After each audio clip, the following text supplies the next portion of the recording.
The start of the story. The traveller was given the farmer's stead. It was his house under his head. He feeds the chickens, takes care of the land, and is married to the love of his life and is a happy man. The traveller feeds the chickens corn and wheat from a man named Tim, who lives in a cottage down the street. Tim tells everyone who will hear when the rain is coming near, and how to chop a tree nice and clear. The traveller fetches water for his coop down the hill from a lady named Jill. She tends the bar of potions of ale. She tells travellers about a locket and an old lady who carried it in her pocket. The traveller's shovel and his tools he gets from a trader named Sue. She runs the trading stand without a bow. She has the best tools around, you know. Sue tells anyone who trades how the best craftsman died one day. She is never boastful of her craft and only smiles when the traveller comes past. The traveller has a son. He plays with the chickens and has lots of fun. He's kind and tries to help everyone. Today he is helping his dad, holding his hand as he walks the path. He's on the way to Without a Bow, running and laughing at his dad, walking slow with some eggs. He always enjoys going to Sue's. She is always so kind. She gives him blueberries every time.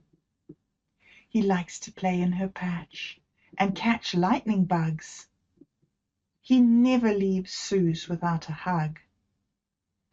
So the traveller and his son, walking down the path having fun, when the travelling boy, lost in imagination, ran into someone. "I'm sorry, sir," the little boy said. Tim smiled and laughed, but his face turned to dread in a flash. He looked at the boy's father. He had to be sure. "Yes, I know it's not going to rain, but pour," the old traveller said, and Tim was sure. Tim had a single tear on his face. "I'm not ready. I just purchased a new walking stick. Sue whittled it herself. It's a perfect fit." "It's a beautiful cane," the old traveller replied. And with that, the little boy was off who stood beside. They went down the path, up a tiny hill, and made it to Sue's at the blueberry field. Sue was outside her stand without a bow. The little boy ran and gave her a hug, you know. She smiled and waved at his dad. "Good day. How are you?" she said. "A good day indeed. It's my son's birthday, you see. He's not old and dusty like me. I've bought a few eggs to trade." "I picked them myself," the boy chirped in. "That one there, from my own hen. I tried to teach her to fly. She's too chicken." Sue laughed and smiled. "Pick anything you want, my child. But this egg here, the one from your hen, I would never eat your friend." She went to hand that egg back and dropped it on the path at that. It landed on a small pile of rocks, its yolk splashing atop. The little boy laughed. "It's okay. I have plenty of eggs. My hen lays one every day." The little boy looked behind that stand. Swords and shields, knives and tools. There were some flasks, kettles and cloaks, and something he didn't know. He picked it up by one of its straps. "What's this?" he asked. Sue smiled with tears in her eyes. Then she replied, "That's brand new. I made it in my shed. It's called a backpack. You can stuff it full of blueberries when you get them from my patch. You put the straps here, like this." And Sue put the backpack on that little kid. The boy imagined all the things he could add, things he'd seen on the path, not just rocks and sticks like his dad. That little boy knew that backpack was his. It was a perfect fit. It even had his favorite color on it. He gave Sue a hug again. She stooped down to kiss the boy's head. She tripped and fell on the path. Sue was dead. She had fallen right on that egg. Her blood mixed in with the yolk that day. The little boy cried, "Oh, please, oh, please, Daddy, help her, please." The old traveller didn't smile idly by while looking at his son's twinkling eyes. As the boy sat there and cried, the old traveller replied, "I always help when I can." He took off his cloak of cowhide and covered the body from his son's eyes. "If you want to help, we can bury her outside." The little boy didn't move.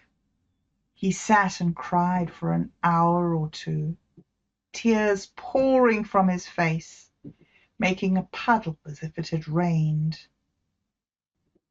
The boy's father picked up Sue, carried her body over to her shed. He knew exactly where to place her head. The boy's father grabbed a shovel, sitting sideways against that shed, and went to dig a grave for Sue's head. That shovel hadn't touched the ground when he saw his son forward bound. He still had tears in his face, walking forward slowly in pace. He looked at his father to say, "Can I help in any way?" His father smiled and said, "You use rusty shovels to dig graves for the dead." He handed the shovel to him instead and sat down next to the shed. He told his son of Sue's long life, how she had once made him a knife. He told his son of a boy with a hat, and why Sue never sold that. Now his son would know Jack was buried without a bow. The old traveller's son listened to every word, crying as he dug a grave deeper than Jack's, telling his father he wasn't done yet. He grabbed his father's hand, off to fill his backpack full of blueberries at that. That little boy picked as many as he could, and the old traveller added a handful. The little boy ran back to Sue's grave, took off his backpack, flipped it upside down, spreading the blueberries all around. "Think she would like that?" the little boy cried, asking his dad. The old traveller smiled, nodding his head. "She wouldn't have been surprised. Let's go home with the sunrise."